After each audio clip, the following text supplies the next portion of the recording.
Mes frères et sœurs en islam, Assalamu alaikum wa rahmatullahi ta'ala wa barakatuh. Au nom des Nations Unies, la délégation qui est venue avec moi pour vous rendre visite, en mon nom personnel, du Ghana, avec le chef Abdou Kadir du Sénégal, avec le chef Tidiane Sissengeri d'Amérique. Nous avons le frère Tamal et les frères Zateria. Et nous avons rencontré là-bas notre frère, notre bien-aimé frère, la famille du docteur Jeffrey Mousli et des frères de Namibie. Je viens également du Sénégal. Ils sont tous ici ce soir avec vous pour exprimer notre joie pour ce rassemblement et notre amour pour vous en tant que frères et sœurs en islam. J'ai toujours dit à mes frères musulmans que ce qui nous unit est plus fort que ce qui peut nous différencier. Nous unit dans les 5 prières quotidiennes, le jeûne, la zakat, le hajj, plus fort que toute autre chose. Quant au soufisme, nous ne voyageons pas pour appeler les gens au soufisme. Nous voyageons pour appeler les gens à l'islam. Le soufisme est une affaire personnelle. Si quelqu'un est intéressé à faire plus d'efforts pour se rapprocher d'Allah, c'est cette personne qui doit prendre les devants.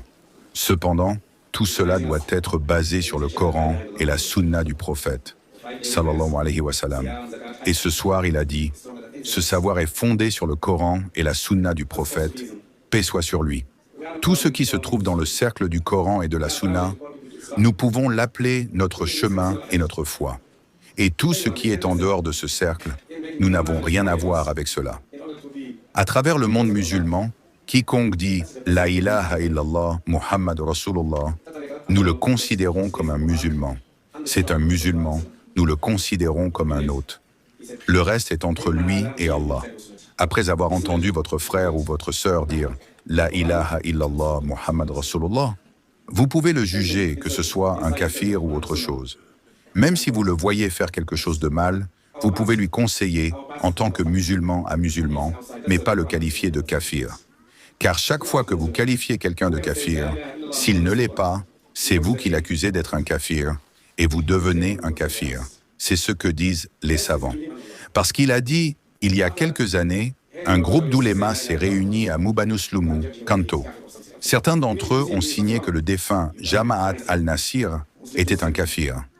Ils ont invité 2 autres oulémas, Cheikh Aloé Malki et Cheikh Hassan Machal, à signer. Et Aloé a dit, non, je ne peux pas signer cela. Je ne l'ai jamais rencontré en personne. Mais je le vois toujours à la télévision, assistant aux prières du vendredi et aux 2 Aïd. Et dans ses discours, je l'entends dire « Allah est mon Seigneur ». Je ne peux pas signer cela à cause du hadith. Même les oulémas qui avaient déjà signé étaient très tristes à cause de cette déclaration. Soyons frères et sœurs pour l'amour d'Allah. Oussama, lorsqu'il a tué une personne après l'avoir entendu dire « La ilaha illallah, Muhammad Rasulullah », le prophète l'a blâmé. Pourquoi l'as-tu tué?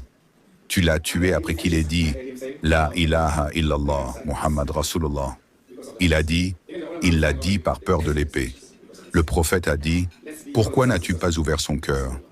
Et il répétait, tu l'as tué après la ilaha illallah, Muhammad Rasulullah, jusqu'à ce que les sahaba présents disent que le prophète s'est tu. La ilaha illallah, Muhammad Rasulullah. Quiconque le dit, même à l'âge de 99 ans, devient musulman. Nous devons juger les gens selon ce qu'ils nous montrent. Et ce qu'ils ont dans leur cœur, cela reste entre eux et Allah. Nous sommes sur le droit chemin et Allah est sur le droit chemin. C'est très important. Le savoir, l'éducation pour nos enfants. L'éducation est très importante pour notre religion, de la manière dont un musulman doit la connaître. Car le premier mot que le prophète a reçu d'Allah est le mot « Iqra ». Iqra est le mot que le prophète lit. Et après les ascensions, ce qu'Allah nous conseille à la fin n'est pas ce qu'Allah a dit. Le prophète, paix soit sur lui, a rendu obligatoire pour tous les musulmans qu'Allah lui accorde la paix et la prospérité, où vous devez vous asseoir pour le mal, même si vous allez dans une chambre, où vous devriez aller dans une chambre pour cela. Pour 2 personnes, je ne sais pas ce que tout cela signifie. Et toutes les périodes de votre vie sont une période d'éducation. Car le prophète, paix soit sur lui, a dit « Aux gens de savoir, du savoir au savoir, du plaisir à votre chagrin, c'est un voyage sans fin pour chercher le savoir. Pas seulement la charia. Savoir tout est mieux que de l'ignorer.